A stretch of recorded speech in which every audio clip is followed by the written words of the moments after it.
जय हिंद प्यारे साथियों, स्वागत है आपका आज के इस नए वीडियो में। और आज के इस वीडियो में क्लास 10th के जो थ्योरम है यानी प्रमेय है, आज से स्टार्ट करेंगे और रेगुलर एक एक थ्योरम आपको बताएंगे, चाहे वो लाइव क्लास से बताएं या रिकॉर्डेड क्लास से बताएं। ठीक है, तो चलिए स्टार्ट करते हैं। सबसे पहले हम जानते हैं कि थ्योरम होता है क्या, प्रमेय होता है क्या। देखिए, प्रमेय एक सिद्ध कथन है। ठीक है, ये वैज्ञानिकों ने, ये मैथमेटिशियन ने, गणितज्ञ ने इन्हें बताया है कि किस प्रकार, अगर ऐसी हो, कहने का अर्थ है कि अभी हम जो प्रमेय पढ़ रहे हैं, अभी जो प्रमेय पढ़ रहे हैं, कहने का अर्थ है वो ऐसे ऐसे कथन बताए कि अगर हम एक समांतर त्रिभुज के एक भुजा के समांतर अगर हम एक रेखा खींचे तो ये अन्य तो जो भुजाएं होती है ये समान अनुपात में काटती है, यानी कि जितने इन दोनों का अनुपात इतना होगा, यानी अगर ए बी, ये सी डी, ठीक है, तो ए सी बाई बी सी ये दोनों बराबर है, इसके बराबर, और ये दोनों बराबर हो जाएंगे। ठीक है, तो इस प्रकार अभी हम समझेंगे विस्तार से। तो ये प्रमेय है, ये थ्योरम है।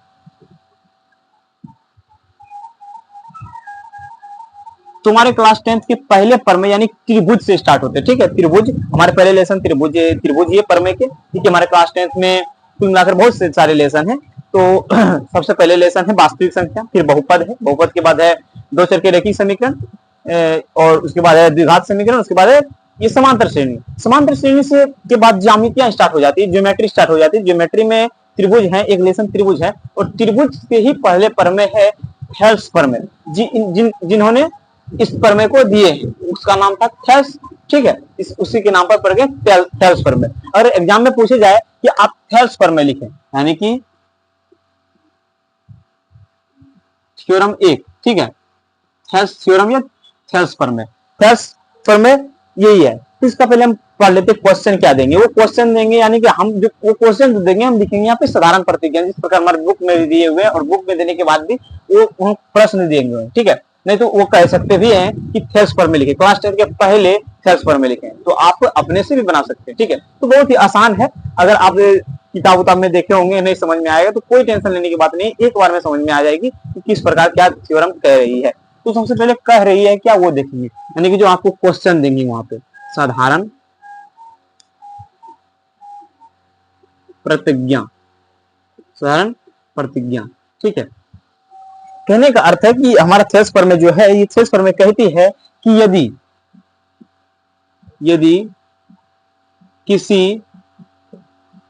किसी त्रिभुज के एक भुजा के समांतर एक रेखा खींची जाए तो वह अन्य दो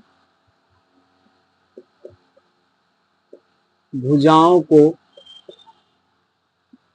समान अनुपात या बराबर अनुपात, समान अनुपात में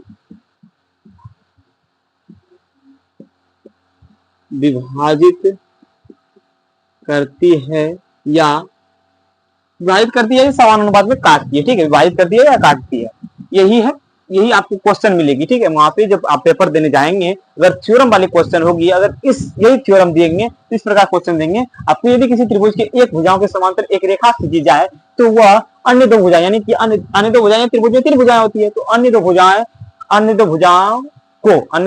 भुजाओं को समान अनुपात में विभाजित करती है। तो ठीक है, तो आप इस थ्योरम को सिद्ध करने के लिए सबसे पहले आप एक त्रिभुज बनाएंगे। ठीक है, एक त्रिभुज बनाना है आपको, नहीं तो वो कह भी सकता है, इतना बड़ा नहीं लिखेंगे, वो कहते थेल्स प्रमेय लिखें, तो आप भी थेल्स प्रमेय कहेंगे तो ये लिखेंगे, और थेल्स प्रमेय विलोम कहेंगे तो वो दूसरा थ्योरम अगले वीडियो में बताएंगे। ठीक है, तो वो लिखेंगे। तो थेल्स प्रमेय बता देते हैं आज के वीडियो में। थेल्स प्रमेय एक त्रिभुज बनाएंगे, इसका नाम एबीसी रख देते हैं, एबीसी। ठीक है, और एक इसके समांतर, ये भुजा के समांतर, आप किसी भुजा के समांतर ले सकते हैं, लेकिन ये इसी भुजा के समांतर ले रहे हैं अभी। ठीक है, तत्काल, और इस भुजा के समांतर लिख लेंगे, इसका नाम रख देंगे डी और ई। ठीक है, ऐसा त्रिभुज बना लेंगे। अब देखिए ये त्रिभुज बनाए, यानी कि ये जो चित्र बनाए, इस चित्र को दर्शाने के लिए भी हमें एक लाइन लिखनी होती है, जिसे हम कहते हैं विशेष प्रतिज्ञा। ठीक है, ये क्वेश्चन को कहते हैं साधारण प्रतिज्ञा, और ये चित्र जो है, जो बनाए चित्र, इस चित्र को दर्शाने के लिए एक माने पंक्ति में दर्शाने के लिए, शब्दों में दर्शाने के लिए को ही कहते हैं हम साधारण प्रतिज्ञा। और साधारण प्रतिज्ञा कहें या चित्रारूप कहें, यानी चित्र रूप कहें, तो हम साधारण ऐसे भी विशेष प्रतिज्ञाएं कहते हैं, लिखते हैं विशेष प्रतिज्ञा। ठीक है, विशेष प्रतिज्ञा में लिखनी है जो जो आप त्रिभुज बनाए, जिस प्रकार त्रिभुज बनाए बस वही लिखनी। चित्र जो है, चीज जिस प्रकार चित्र है वो आपको विशेष प्रतिज्ञा में लिखनी है। ठीक है, तो आपको विशेष प्रतिज्ञा में लिखनी है कि ए बी सी एक त्रिभुज है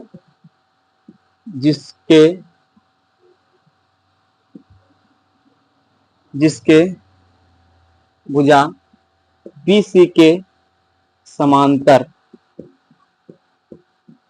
एक रेखा DE खींचा गया है। अब यानी कि किस प्रकार दर्शा सकते, देखिए साफ साफ पता चल रहा है कि इसी प्रकार चित्र बनेंगे, यानी कि इसे पढ़कर पता चले कि ये चित्र इसी प्रकार बनेंगे, तो इसे कहते हैं साधारण प्रतिज्ञा। देखिए पता चल रही है, त्रिभुज ABC एक त्रिभुज है। ठीक, ABC एक त्रिभुज है जिसके भुजा BC के समांतर एक रेखा DE खींचा गया। BC के समांतर एक रेखा DE खींचा गया। आप इसको विस्तार से भी लिख सकते हैं और अन्य तरीके से भी आप लिख सकते हैं। ठीक है, आप कह सकते हैं कि माना कि त्रिभुज चित्रानुसार त्रिभुज ABC एक त्रिभुज है जिसके बिंदु D और E से एक रेखा खींची गई है जो BC के समांतर है। आप किसी प्रकार भी लिख सकते हैं। ठीक है, ये शॉर्ट फॉर्म है लिखने की, और इस प्रकार लिखेंगे तो आपको अच्छे मार्क्स भी दे देंगे। अगर पढ़ेंगे कि सॉलिड है, देखिए सीधा ही दिख रहा है कि ABC एक त्रिभुज है और भुजा BC के समांतर एक रेखा DE खींचा गया, सिंपल।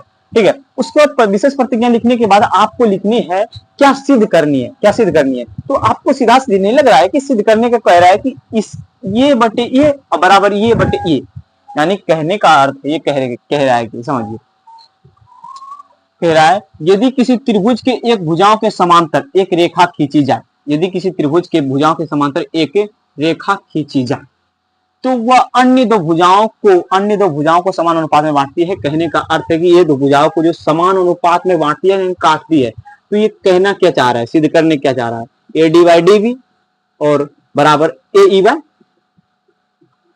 EC। देखिए हम 0 पॉइंट से बता रहे हैं, यानी कि आपको 0 से लेकर हीरो तक पहुंचाने का काम कर रहे हैं। ठीक है, आप अच्छी तरह से समझिएगा।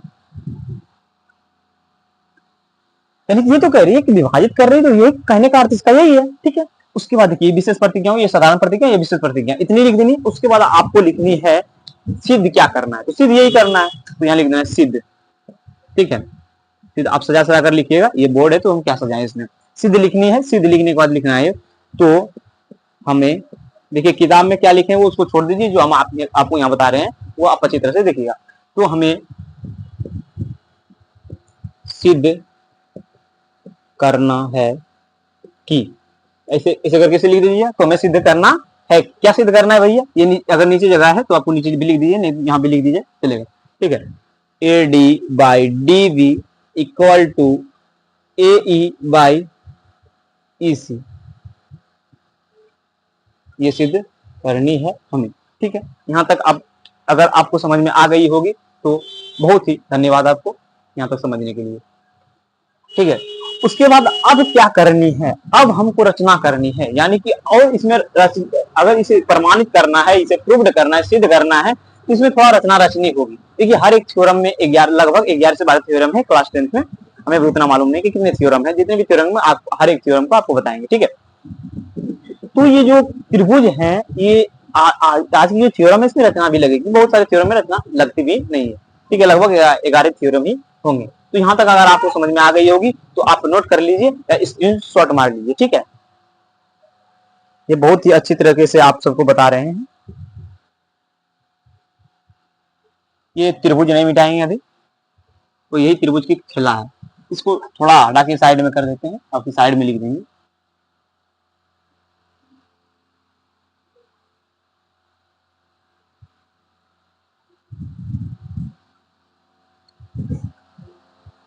ये त्रिभुज किस प्रकार थी, ये इस प्रकार की त्रिभुज थी।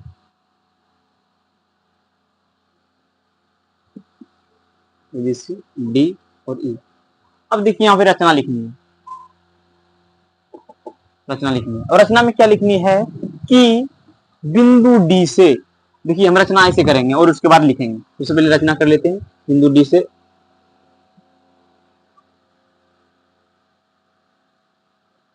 ठीक है,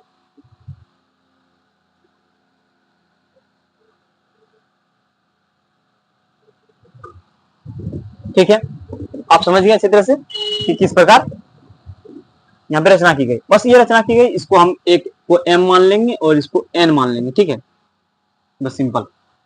यार एक बिंदु को जहां जहां काट दे तो उस बिंदु को तो मानना ही पड़ेगा। अब रचना में क्या, हम क्या देखें, जो रचना किए हम बस उतना ही लिख देना है। जितना काम यहाँ किए हम वहां लिख देंगे। यहाँ ये लिखेंगे कि बिंदु ई से, पहले बिंदु डी लेते हैं, बिंदु बिंदु डी से, बिंदु डी से ए सी पर लंब डाला गया, ठीक है, ए सी पर लंब डाला गया। फिर बिंदु ई, बिंदु अब की बार ई से, बिंदु ई से ए बी पर लंब डाला गया, ए बी पर लंब डाला गया तथा, ठीक है, ये लंब डाला गया। सिंपल सी बात है कि इस इस इस भुजा पे बिंदु डी से लंब डाला गया, ठीक है, और इस पे इस पर लंब डाला गया, ठीक है, यहाँ पे समझ गए। उसके बाद इसके बारे में चर्चा करेंगे। उसके बाद लिखेंगे तथा डी को सी से और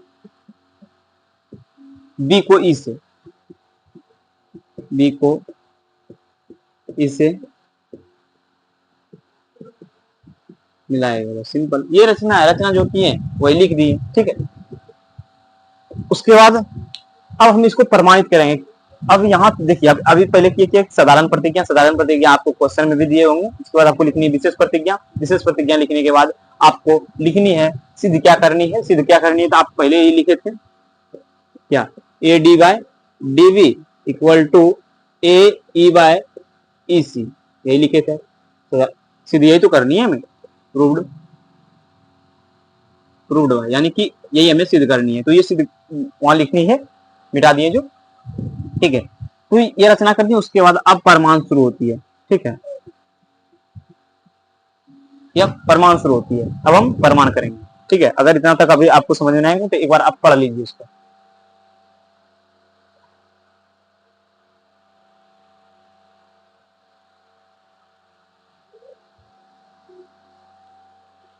बस ध्यान दीजिएगा यहाँ पे कि किस प्रकार प्रमाणित करनी है इसको। बस बात तो सब यहीं से शुरू होती है। देखिए कहे तो थ्योरम यहाँ से स्टार्ट होती है, वो सब सारी चीजें डाटा दी, ठीक है, वो डाटा दी, अब स्टार्ट होगी यहाँ से। देखिए जिस प्रकार कहने का अर्थ है कि जिस प्रकार कोई केस लड़ने जाते हैं तो सबसे पहले जानकारियां देती है कि सभापति महोदय यानी अदालती महोदय इस प्रकार ऐसे ऐसे, यानी फलना ठिकाना कहाँ का घर है, कहाँ क्या है नहीं है, ये सब देते हैं। उसके बाद बताते हैं, वो प्रूव करते हैं कि कौन सही है कौन गलत है, यानी कि हर एक वकील अपने पार्टी को सही करना चाहते हैं। बस अब यहाँ से स्टार्ट होगी प्रमाण करना है, ठीक है, यानी प्रमाणित करना है। तो सबसे पहले हमें लिखनी है त्रिभुज ए बी सी से, सब कहानी तो त्रिभुज से ही हो रही है। त्रिभुज लिखनी है त्रिभुज ए बी सी से। यहां लिखनी है कि भुजा कह लो या रेखा कह लो, भुजा, भुजा डी ई और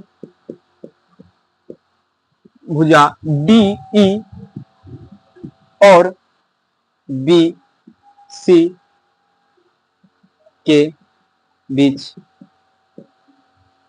बने त्रिभुज। देखिए अगर आप किताब में देखेंगे तो इस प्रकार सिद्ध नहीं किए हुए, यानी कि वो थोड़ा लबजवा के किए हैं, और हम आपको सॉलिड सिद्ध करके बताएंगे, यानी कि पूरे एक पैरेलल तरीके से आपको कंसिस्टेंसी के साथ सिद्ध करके दिखाएंगे और आपको पूरी तरह अच्छी तरीके से समझ में आएगी, ठीक है।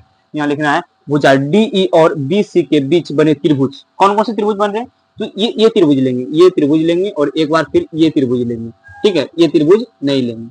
समझ रहे हैं? इसको सिद्ध करने के लिए कौन कौन से त्रिभुज लेंगे? ये त्रिभुज लेंगे और ये त्रिभुज लेंगे, ये त्रिभुज नहीं लेंगे। ठीक है, तो इस त्रिभुज का नाम बताइए आप। त्रिभुज को नाम बता सकते हैं ना? बताइए। इस त्रिभुज का नाम है बने त्रिभुज, त्रिभुज DBE, DBE और DBE और त्रिभुज CDE या DCE, सिंपल बने। ये दोनों त्रिभुज बने, ठीक है, लिख दिए। इस प्रकार हम देखिए क्या निधन होगी। तो हम जानते हैं कि अगर दो रेखाएं समांतर है और उसके बीच इस प्रकार की त्रिभुजें बन रही है, इस प्रकार की त्रिभुजें बन रही है। देखिए अब ये बराबर त्रिभुज कैसे हुए पहले आपको बता देते हैं। ठीक है, क्लास 9 में पढ़े होंगे या नहीं पढ़े होंगे बात अलग है। देखिए अगर ये दोनों बराबर होंगे सम्मुख कोण के कारण, ठीक है, तो ये त्रिभुज बराबर हो गए। ठीक है, ये त्रिभुज बराबर हो गए। अब ये त्रिभुज तो दोनों में आ रही है ना, इसके साथ भी आ रही है ये त्रिभुज और इसके साथ भी आ रही है ये त्रिभुज। तो ये कहने का अर्थ है कि ये पूरे और ये पूरे बराबर हो गए, यानी इन दोनों के क्षेत्रफल बराबर हो जाएंगे। ठीक है, तो ये त्रिभुज के क्षेत्रफल और ये त्रिभुज के क्षेत्रफल, ये दोनों त्रिभुज के क्षेत्रफल बराबर हो जाएंगे। इसीलिए कहेंगे हम यहाँ पे कि लिखेंगे पहले, यदि दो समांतर रेखा के बीच बने इस प्रकार त्रिभुज होते हैं तो उन दोनों का क्षेत्रफल समान होता है। उन दोनों का क्षेत्रफल क्या होता है? समान होता है। इस प्रकार जान गए, यानी कि अगर दो समांतर रेखाओं के बीच बने त्रिभुज का क्षेत्रफल जो होता है ना, बना त्रिभुज का क्षेत्रफल, यानी ये त्रिभुज कर लें और ये त्रिभुज कर लें और ये त्रिभुज कर लें और ये त्रिभुज कर लें, तो इन सबों का क्षेत्रफल क्या होता है? बराबर होता है। ठीक है, तो हम यहाँ बराबर लिख दिए। तो इसीलिए यहाँ पे दिख रहा है या कट रहा है, देख लेते हैं पहले। ठीक है, थोड़ा ऊपर चढ़ा के लेते हैं। इस प्रकार हम कह सकते हैं, इसीलिए त्रिभुज DBE का क्षेत्रफल इक्वल टू यानी बराबर त्रिभुज DCE का क्षेत्रफल। ठीक है, यहां तक आप समझ गए, तो यहां तक लिख दीजिए। ठीक है, उसके बाद आप हम मिटाते हैं, यानी कि ऊपर से फिर लेके आते हैं नीचे। यहां तक अगर आप लिख लिए हैं और समझ गए हैं तो स्क्रीनशॉट मार लीजिए या नोट कर लीजिए। ठीक है, उसके बाद आप अब बताएंगे। इसको मिटा देते हैं पहले।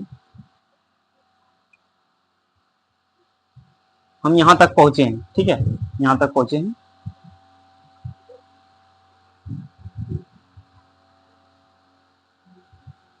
अगर ये थ्योरम वाली वीडियो आप शुरू से अंत तक देख लिए तो जब तक आपको हमेशा याद रहेगी। ये थ्योरम आप भूल नहीं सकते। 10th का एग्जाम दे देंगे, 12th भी करेंगे तो आप ये थ्योरम नहीं भूलेंगे, यानी कि उतना ही अच्छा से आपको बता रहे हैं, डिफाइन करके बता रहे हैं। किताब में तो जैसे वो तैसे झपला दिए करके और नहीं बोलते। अब कोई टीचर शिक्षक भी होते तो जैसे वो तैसे करके बता देते हैं, वो समझते बच्चा है या नहीं समझते कर देते हैं। अब देखिए यहाँ तक पहुंचिए। अब हम जानते हैं कि DB, अब तो ये दोनों त्रिभुज बराबर हो गए, यानी कि ये त्रिभुज और ये त्रिभुज बराबर कर दिए। तो हम जानते हैं कि ये त्रिभुज, अभी ये दोनों त्रिभुज से लेंगे। ठीक है, ये त्रिभुज तो इसी तरह लिखेंगे, इसी तरह त्रिभुज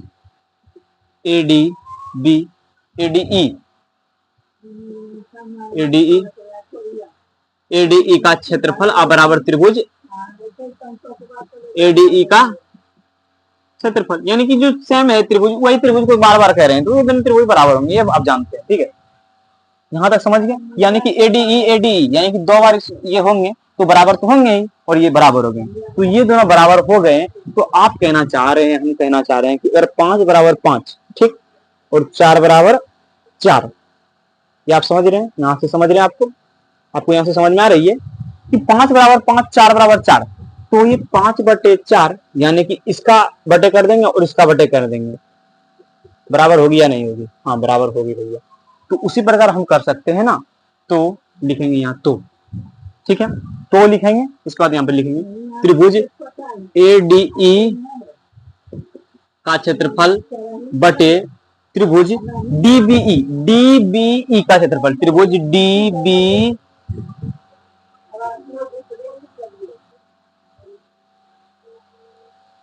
तो DBE का क्षेत्रफल बराबर। अब हम बताएंगे फिर उसी प्रकार इसको लेंगे त्रिभुज ADE का क्षेत्रफल बटे ये अब ये त्रिभुज DCE का क्षेत्रफल, ठीक है, त्रिभुज DCE का क्षेत्रफल। अब नीचे वाला मिटा देते हैं, ठीक। उसके बाद अब देखिए अब सिद्ध होगा, गौर से देखिएगा, ध्यान से देखिएगा किस प्रकार सिद्ध होगा। अब देखिए जानते हैं कि त्रिभुज का क्षेत्रफल क्या होता है, हाफ गुना आधार गुना ऊंचाई। तो हाफ गुना ऊपर वाला ले रहे पहले, ये वाला, ठीक है, ये वाला ले नहीं, ये वाला, ये तो लिखे ऊपर वाला। अब इस प्रकार ला देंगे तो हाफ गुना ADE का आधार क्या होगा, एक बार इधर से लेंगे, यानी इधर से लेंगे और एक बार इधर से लेंगे। तो ADE एक बार इधर से ले रहे, ठीक है, यानी कि इस प्रकार त्रिभुज, इस प्रकार इसको आधार इसको मान रहे, ठीक है, इसको मान रहे त्रिभुज आधार। तो AD हो गया आधार गुना ये लंब क्या हो गए, ऊंचाई क्या होगी, EM होगी, EN, ठीक है, EN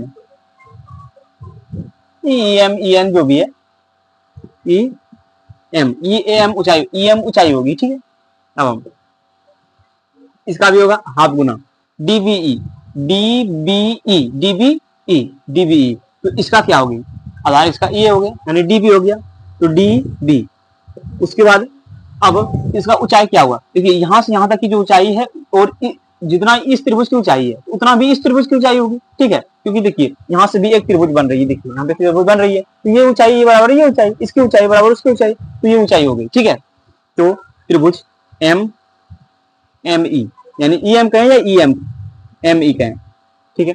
उसके बाद अब लेते हैं इस त्रिभुज का, इस त्रिभुज का अब की बार ये वाला आधार माने तो अब की बार ये आधार मानेंगे, ठीक है, ये आधार मानेंगे, यानी AE आधार मानेंगे। तो हाफ गुना AE गुना, अब देखिए AE आधार माने तो अब इस त्रिभुज के लेंगे और आधार ऊंचाई कौन मानेंगे, इसको मानेंगे, यानी कि DN मानेंगे, DN मानेंगे ऊंचाई, ठीक है। फिर उसके बाद हाफ गुना आधार, अब की बार इस त्रिभुज ये त्रिभुज को लेंगे, यानी कि DEC या DEC बात बराबर है, ठीक है। DEC को आधार लेते हुए, ठीक है, तो इसका आधार क्या होगा, इसका आधार होगा EC, ठीक है, इसका आधार क्या होगा EC हो गया, हाँ EC। उसके बाद अब इसका ऊंचाई क्या होंगे, जितना इसका ये ऊंचाई और ये इसकी ऊंचाई, यानी कि इस त्रिभुज की ऊंचाई बराबर होंगे, ठीक है, ये ऊंचाई और इस त्रिभुज की ऊंचाई बराबर होंगे, तो DN यानी कि DN उसका भी ऊंचाई DN होंगे। अब उसके बाद आप कटा दीजिए, अपने आप ये वाला आ जाएगा, ठीक है। तो हाफ हाफ खत्म, हाफ हाफ खत्म, EM खत्म, DN खत्म। ये देखिए AD बाय DB और उसके बाद AE बाय EC, देखिए प्रूव्ड हो गया, इसी को प्रूव्ड करना था, अब यहाँ लिख देना है प्रूव्ड। बस आपको अगर ये सारी चीजें, ये सारे बातें अगर आपको अच्छी तरह से समझ में आए होंगे तो फिर कल भी इसी प्रकार की वीडियो लाएंगे और आपको रिकॉर्डेड वीडियो होंगे या लाइव क्लास वीडियो होंगे, आप किसी भी प्रकार को आपके नोटिफिकेशन गिर जाएंगे मोबाइल फोन में, अगर आप हमारे चैनल को सब्सक्राइब किए होंगे तब, ठीक है। तो उम्मीद है कि ये सारी चीजें आपको अच्छी तरह से समझ में आ गई होगी। थ्योरम एक आप अच्छी तरह से समझ सकते हैं। अगर देखिए डिजिटल बोर्ड होते हैं तो एक बार में ही आपको फिर से एक बार रिविजन करा देते हैं, लेकिन ये देखिए आप ऐसे भी समझ लीजिए कि इतना अच्छा से बताएं, आप अगर इतना नोट किए होंगे तो आप जरूर समझ गए होंगे और आप इतना लायक हो गए होंगे कि इससे देखे बिना हम एक थ्योरम को सिद्ध कर सकते हैं, और हम भी देखे बिना थ्योरम को सिद्ध किए, ठीक है। तो हम कर सकते हैं तो आप क्यों नहीं कर सकते हैं, ये तो सवाल जरूर उठती है। तो कुछ नहीं किए, सबसे पहले वो जो कह रहे थे साधारण प्रतिज्ञा लिख दी, साधारण प्रतिज्ञा लिखे होंगे क्वेश्चन में, आपको विशेष प्रतिज्ञा लिखनी है। विशेष प्रतिज्ञा कहने का अर्थ है कि चित्र रूप, यानी कि चित्र जो देखें आप वो चित्र को लिखनी है विशेष प्रतिज्ञा में। उसके बाद लिखना है सिद्ध, यानी कि सिद्ध करना है तो हमें उसको लिखना है, तो हमें सिद्ध करना है कि जो सिद्ध करनी है वो लिखनी है, उसमें सिद्ध करना है। उसके बाद हम क्या रचना देखें, रचना में ये सारी चीजें देखें। उसके बाद रचना के बाद हम प्रमाण में आए, यानी कि प्रमाण प्रूव करने के लिए तैयार हो गए। प्रूव करने के लिए तैयार हो गए तो बताएं कि किस प्रकार ये दोनों त्रिभुज बराबर होंगे। ये त्रिभुज दोनों बराबर कर दिए। उसके बाद जो है कि ये ये इसका क्षेत्रफल और इसका क्षेत्रफल बराबर होंगे। और उसके बाद ये तो जानते हैं इसका क्षेत्रफल अगर इसी का क्षेत्रफल इसी के क्षेत्रफल से क्यों नहीं बराबर होगा, यानी 4 से बराबर क्यों नहीं होंगे। ठीक है, उसके बाद ये बराबर कर दिए, उसके बाद इसके अनुपात का भी बराबर होगा, क्योंकि अगर जो चीजें बराबर है तो उसका अनुपात भी बराबर होंगे। ठीक है, तो उसका अनुपात बराबर हो गया, और बराबर होने के बाद उसको उसका क्षेत्रफल निकाले, क्षेत्रफल निकालने के बाद इस प्रकार कंडीशन आई कि वो अपने आप प्रूव हो गए, ये वाली चीजें यहाँ पे अपने आप आ गई। तो उम्मीद है कि ये सारी चीजें आपको अच्छी तरह से समझ में आ गई होगी, और इसी प्रकार की वीडियो देखने के लिए आपको धन्यवाद। तब तक के लिए जय हिंद, जय भारत।